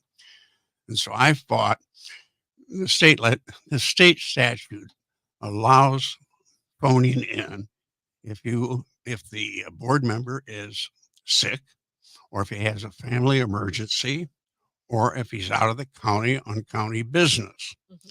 And this to me makes sense because just because your rep is out of town on county business or has a family emergency or is sick himself, that the constituents and the citizens lose their vote on the board. So I really pushed hard to get this remote vote call in Mhm. put in. Uh, I'll just tell you one quick funny thing about it was one of the board members objected to it, and he made the comment, "George, you could really disrupt the meeting." And I said to him, "Do you think being on the phone that I can disrupt the meeting? Just think if I'm present, how much I could disrupt the meeting." Well, everybody laughed and they passed and allowed us to do that now. Good. Yeah. So Well, I think and here's that's the thing important. that comes to my mind. I actually heard it in church yesterday. Uh, technology, it was designed and made for us to, if we're battling, and congratulations on beating cancer, by the way. Incredible. It's a very hard, I've had lots of people in my family beat that, and that's a tough thing to do. And speaks to your character and your strength and your mental focus. So, congratulations. Yeah, well, But also technology. So I think it's incredible. It was designed in the beginning to not make us work more or to, be more of a burden because right now it really is a burden. I mean, like you're yeah, constantly checking your phone and keeping up with business meetings. You got a business meeting for every like yeah. 5 minutes. It was really to help us do less at work, not do less, but to help us be with our families or to stay home and get well. Right. And technology should be used for what its original purpose was to do, uh, to telephone in and to, vote remotely. I think that if we're going to be using technology, right, and the advancements of it, we should be using it for the good of people so they can stay home, be with their families. And why are we making it where technology is a burden on our lives and it's making us work more? And we're not actually using it for the intended purpose of making life easier and making it to where we get to stay home with our family. So I'm glad that passed Yeah. because things happen, right? Well, it's been very successful because not only I've used it, but several other members have used it. And I tell you, when I was in the hospital and getting chemo, it wasn't the first thing that I really wanted to do. But when we did have a meeting, uh, I would call in, even at times when they were giving me chemo treatment. So somebody said, "You took advantage." And I said, "No, it wasn't the first thing I wanted to do when I was in the hospital, but I didn't want my constituents to lose their vote on any important issue. And that's why I maintained calling in whenever I possibly could." Mhm. So one thing I wanted to bring up recently, this resolution with the immigration, Chuck Erickson brought it forward. You actually voted for it, for the resolution. There were a few Republicans that did not vote for this. Catherine Metzger, Randall Knapp, and I'm forgetting one, Schaefer. Susan Schaefer, these three Republicans. I wanted to ask you, what's that all about? Why would the three Republicans not vote with the rest? I have no idea. But the Republican Party is a big tent, and we have lots of different vision or different philosophies within the party. Thank goodness, because it's a big tent party, which the Democrats always claim to be that, but they're not. They're very narrow-minded in their thing. It just reminds me of certain times. I know one person that wanted to be active in the Democratic Party, and they interviewed with the Democrats, and when they got to some of the more conservative issues, or this person was a little conservative on things, they said, well, we don't want you. And that person came to the Republicans and said she wanted to get active. And of Hey. course, we're one, we don't require our people to adhere to exactly the same thing. Mhm. And I think that's what happens here. Yeah, more grace amidst the Republican Party for sure. So, um, why did you vote with the resolution? Well, the reason I voted for it, the main thing that resolution was to do was to send a message to the governor. His plan to relieve Chicago is to bring the immigrants down state to the smaller cities. I tell you, like a city of Lexington or Hayworth, if they've got dumped 60 or 70 people to take care of, they couldn't afford to do that. Mhm. They have their own people to take care of. And we were sending a message, don't start dropping them down here because we can't afford to take care of them. Mhm. Another thing I wanted to mention while I've got you, George, because I can press you a little while because Yeah. you're here in the hot seat. Kathy Michael, the McLean County clerk, I wanted to talk about her wanting a deputy and this deputy be stationed at the Eastland Mall for early voting.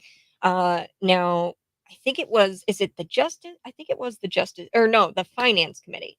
It went before the Finance Committee. She wanted to kind of rearrange the sheriff's budget and, yeah, Her budget. her budget and then pay for a deputy to be out there. Now, the finance committee, it got called, but it wasn't voted on a couple of times to where we could listen to, hey, what you wanted. Tell me a little bit about that situation.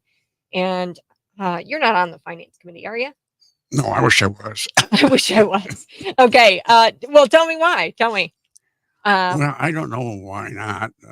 My background is I have all the hours to become a CPA, but I decided to sell life insurance rather than be a bookkeeper.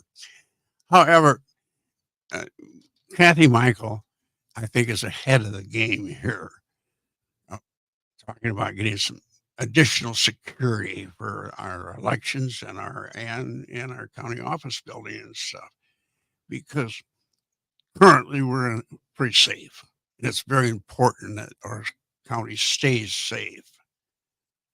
But there's so many things going on today that you don't know when you're going to have a problem. Mhm. And so I think what Kathy's thinking is it's better to be prepared than sorry afterwards.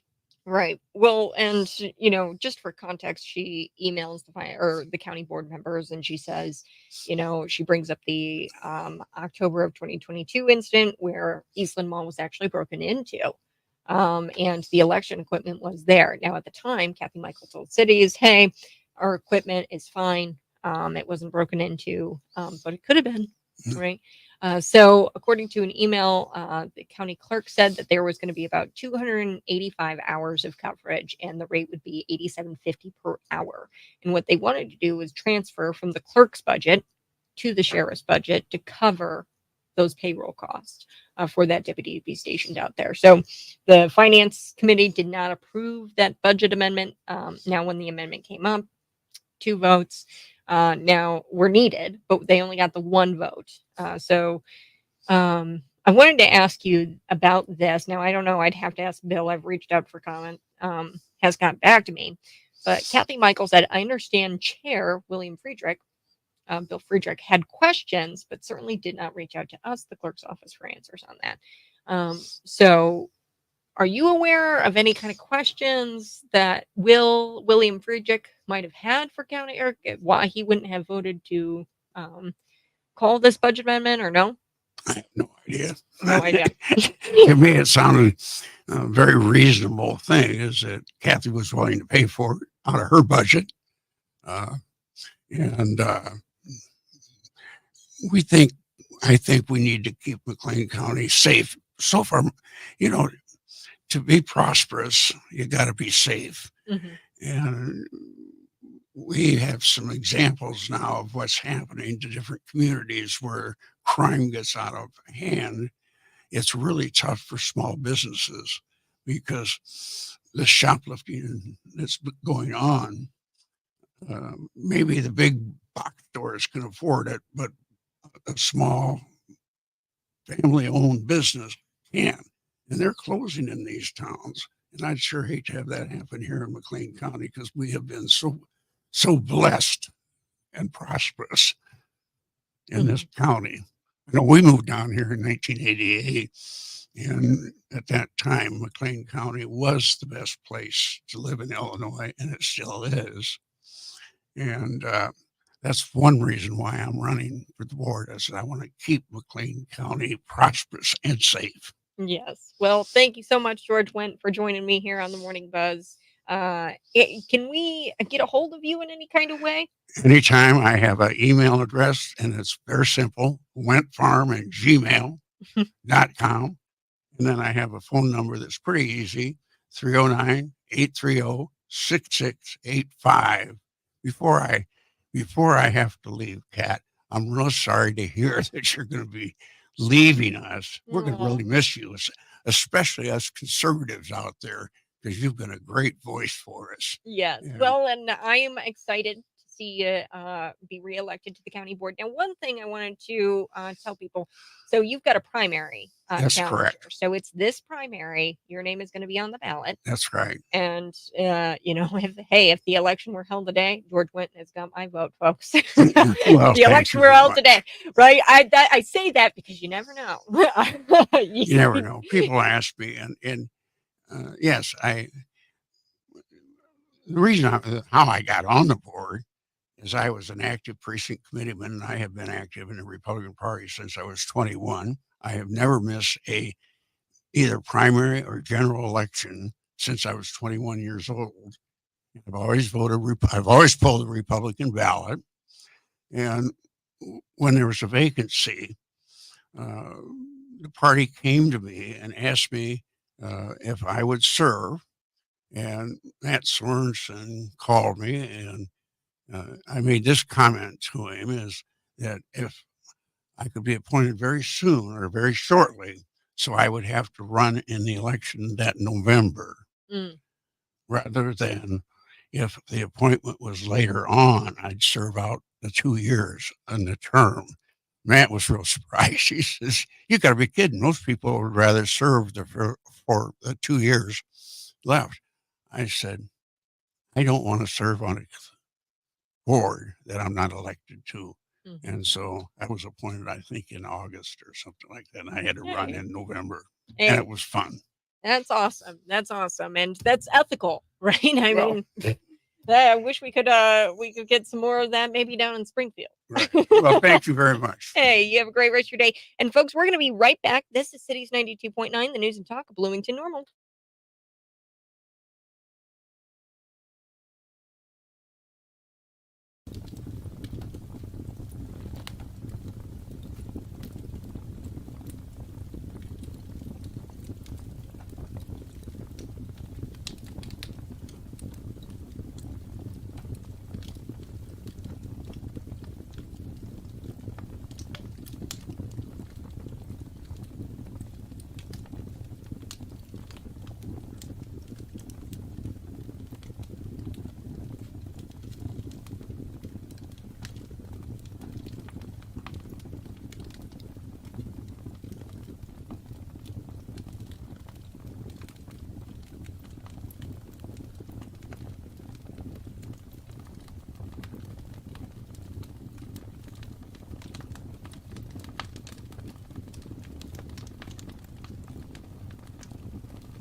Good morning. Hey, thanks so much for tuning in. I so do appreciate it. Smash that like button. We're going to be back here next on the Morning Buzz, Cities 92.9 Hawaii. They've got this Supreme Court thing where they said, in the spirit of aloha, we've got this spirit of aloha, and the spirit of aloha actually trumps your right to own a firearm. It overrides your right to own a firearm. So we're going to get to that story.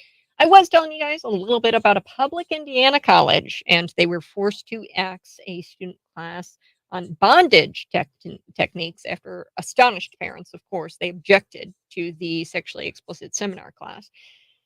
So we're going to be chatting a little bit about that and Hawaii.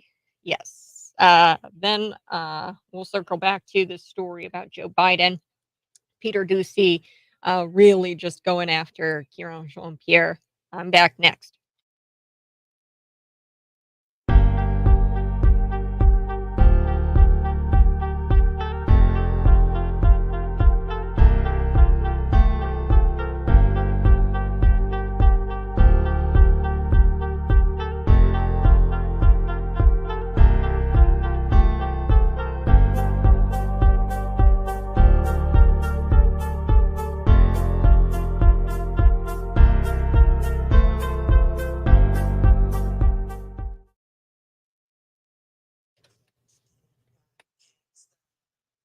Hey, good morning. This is the Morning Buzz, Cities 92.9. I so do appreciate it. Now, earlier in the show, we were talking a little bit about these creepy people at this public Indiana college.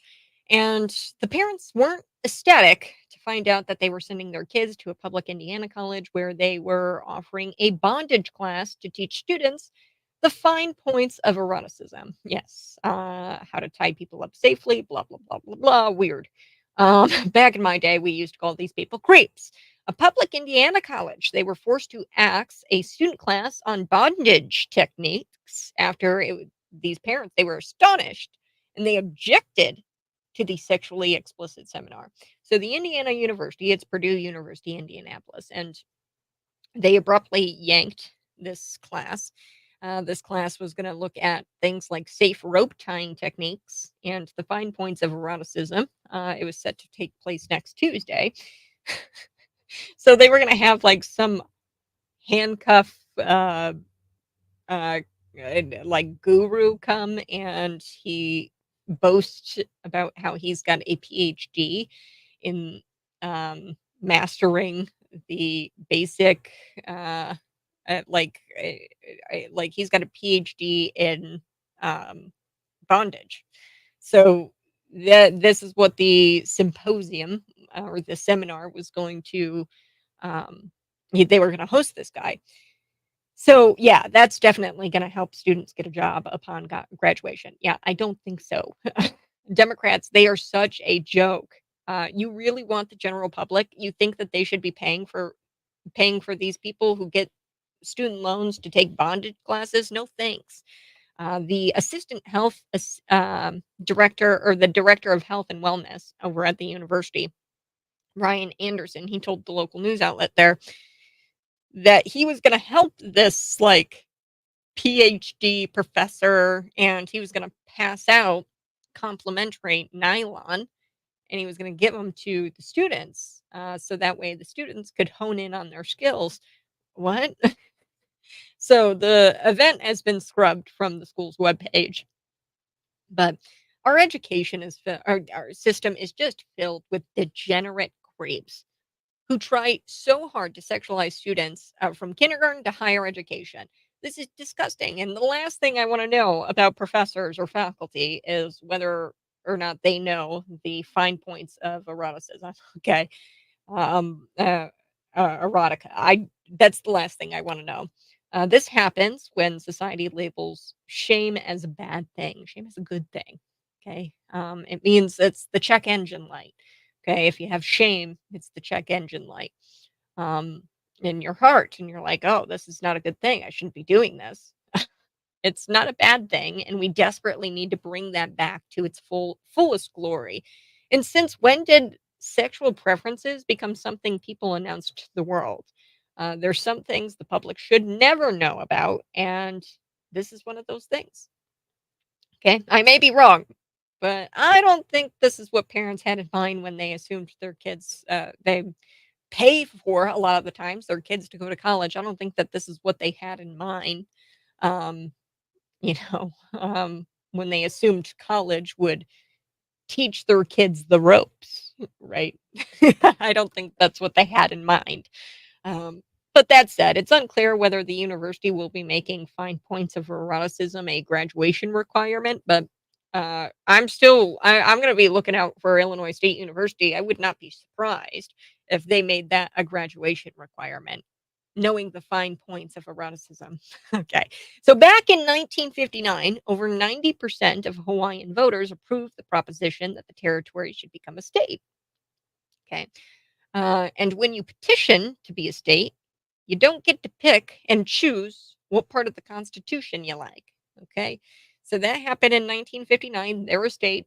Um, and you don't get to pick and choose what parts of the Constitution you follow as a state. Okay. We're the United States, it's the Constitution of the United States. Lawmakers in Hawaii, they're too stupid to understand the itty bitty part about America called the Second Amendment, and they're too dumb to grasp what that means. But let's break it down for the state officials. Shall not be infringed supersedes the spirit of aloha. Okay, so on Wednesday, the Hawaii Supreme Court, they issued a decision claiming guns interfered with the spirit of aloha. Yes. So according to the Federalist, the U.S. Supreme Court held in its 2022 New York State Rifle and Pistol Association Incorporated versus Bruin decision that citizens' constitutional right to keep and bear arms for self-defense requires no demonstration of a special need like New York required for its unrestricted concealed carry licenses. So they were trying to put some requirements in there in order for you to have a concealed carry. Okay. They didn't want you to have a concealed carry of weapons on your person, and you had to demonstrate a special need for a firearm to be carried on you at all times. Okay. Before that, the highest court of the land in 2008, the United States Supreme Court, it was DC, District of Columbia versus Heller. There was a decision that DC could not ban handgun possession in the home because under the Second Amendment, American civilians, not just military personnel, have the right to own firearms and use them lawfully for self-defense. Okay, so justices in Hawaii, in this Hawaii court, it's the Hawaii Supreme Court, it's not the highest court in the land, they rejected both examples of the top court's precedent. Okay, there's court precedent here. They rejected both of those, and they upheld a conviction for island resident Christopher Wilson, who was charged in 2017 after carrying a loaded gun without a concealed weapons permit. Okay, so the state court claimed that Wilson could not use the Bruin argument in his constitutional right to protect himself because he is not a regulated militia and he did not apply for a concealed weapons permit. Okay, now the justices claimed that under the 1968 political interpretation of the Hawaii's 1950 Constitution, the historical background of the Second Amendment indicates that the central concern in the right to bear arms was the right of the states to maintain a militia. Wow. So these justices, what they did, they claimed that Americans don't have the right to bear arms and that it's really state officials who have that right. Okay. So the states who have that right. Pure evil. The state constitution does not trump the United States Constitution. Okay. They're trying to say that their constitution, the 1950 Constitution, trumps the United States Constitution. But it doesn't work that way. When the Hawaii Constitution was first ratified, courts throughout the nation's history had always interpreted and applied the Second Amendment with a militia-centric view. The court wrote, this is what everyone thought, except it was not. The Supreme Court has repeatedly ruled that the Second Amendment describes an individual's right to possess firearms, not just a military one. So if you're like a military, or if you're like a militia centric individual, or you're part of a militia, then you can carry firearms. But if you're just an individual, then you don't have the right to possess firearms. It's pretty much what their constitution and what their precedent has been in Hawaii. This is logically equivalent to a state deciding to trash the right to assemble, or warrant, or that a warrant is no longer required for law enforcement to enter private homes. It's conditionally protected right, and the state cannot take that away. Um, our founding fathers, they wrote the Second Amendment after their freedom from the most powerful government in the world at that time, after they had their freedom, and they escaped the clutches of the most powerful government in the world. It's not because they enjoyed hunting. It's not because they liked duck hunting. It's because someone tried to trespass on their property. The Second Amendment is to prevent government from restricting our right, uh, that right, due to the fact that it's not their right to take. Okay. So if we don't need a permit to practice religion, why on earth would we need one to carry a firearm? Okay, it says shall not be infringed. We don't need a permit to practice religion, if we don't need a permit to assemble, which in most cases they do require you to have a permit to assemble, which is just absurd to me. But something just isn't adding up here, if you ask me. They say, hey, you need a permit, but it's like, also, I don't need a permit to practice religion. Why on earth would I need one to carry a gun? Okay. So it's quite crazy. The documents here, they said that it's only for a well-regulated militia. It's not for an individual. We're going to go by the Hawaii Constitution. We have the spirit of Aloha, and they issued this claim that guns interfered with that spirit of Aloha, and they're picking and choosing what they're following out in the U.S. Constitution, and they're really just saying, hey, the Hawaii Constitution trumps the U.S. Constitution. All right, I do have to take a quick break. You're listening to the Morning Buzz on Cities 92.9.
Good morning. Hey, thanks so much for tuning in. I so do appreciate it.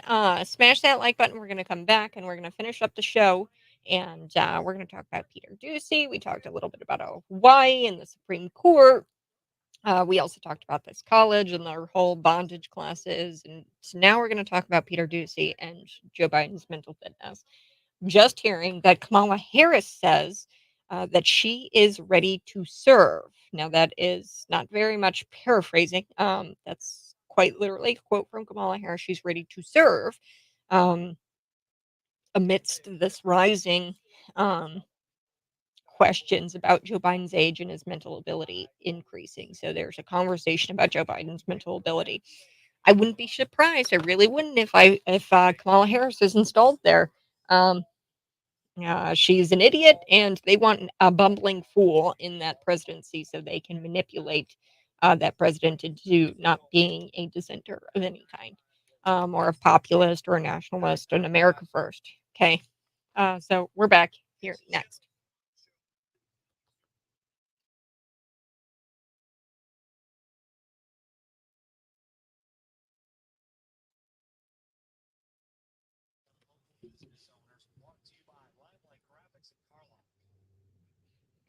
Woohoo! Good morning. Hey, this is the Morning Buzz. Yes, I do have an announcement. I will be leaving as of February 14th, Wednesday. So I am taking a new position. It was a job offer that just kind of landed into my lap. I wanted to take a few days here to share that announcement with you. We are going to be doing Tom's 10. It's 10 minutes of hyper local content. It's going to be the best segment in Bloomington Normal. You won't want to miss it. It's Tom's 10, and it's going to be at 7:19 weekday mornings. Throughout the rest of the morning, you can tune in and listen to Hugh Hewitt, and then Glenn Beck is going to start at 8 a.m. Wanted to give you guys a heads up so that way when you tune in on Thursday and you're like, where's Kat? She actually took a new job. This was a very tough decision. I love you guys. I end the show every day saying that I love you. And I mean that. We've done so much together. We've grown and we've done a whole lot of good in the community. And I hope to see that continue. Keep going to the county board meetings, keep going to the Bloomington normal meetings and the school board meetings, and keep tuning in to cities, because really this is a place where people of like mind come together and we have a conversation over a cup of coffee every morning. And I hope that you continue to tune in. You should continue to tune in. And I appreciate your listenership over the years. I've been doing this for about 2-3 years now. I graduated at ISU, and this was my first big girl job, if you will. But moving on to a opportunity I just couldn't pass up. It was tough, but I love you guys. Doocy, I want to end on this note. He went after Kieran Jean-Pierre, and he's asked the question that we were all asking. Hey, can this guy be trusted with the nuke codes? And, Doocy says, I get what you're saying, Kieran Jean-Pierre. I totally get what you're saying, that nobody in the building would say that he has a memory issue. But here's a little thing. The special counsel, the DOJ, says that Joe Biden has significant limitations on his memory and he wasn't fit to stand trial. Plus, he's made mistake after mistake after mistake on camera this week. Who's helping him run the country? Because surely he can't be trusted with the nuke codes. Now we have Kamala Harris with all of this heightened talk about Joe Biden's mental fitness and mental ability. We're starting to see discussions increase about that amidst this heightened scrutiny of Joe Biden's mental health. Vice President Kamala Harris told reporters she's ready to serve. Yes. So, according to a Monday report from the Wall Street Journal, Harris told the outlet, I'm ready to serve. There's no question about that. When she was asked about the concerns regarding Joe Biden's age and decline. Wow. The response came during an interview last Tuesday, just a few days before the news of the special counsel report on Joe Biden's classified documents case, where you know, he couldn't stand trial because they said he had limitations on his memory. It's incredible. So here's what Doocy asked Karen Jean-Pierre. He says, "Is something wrong with Joe Biden's brain?" And Karen Jean-Pierre, she responded, and I'll shorten it up for you for the sake of time. She says, "Don't believe your eyes. Don't believe what you're hearing. The words that come out of Joe Biden's mouth, we're fine. Everything's fine." But what's really interesting is this political article is so shocking. They There's top party operatives who are warning Biden aides that the president cannot retreat in response to the special counsel report that fueled concerns over his age and mental faculties. So they're arguing that he be put out into the public more.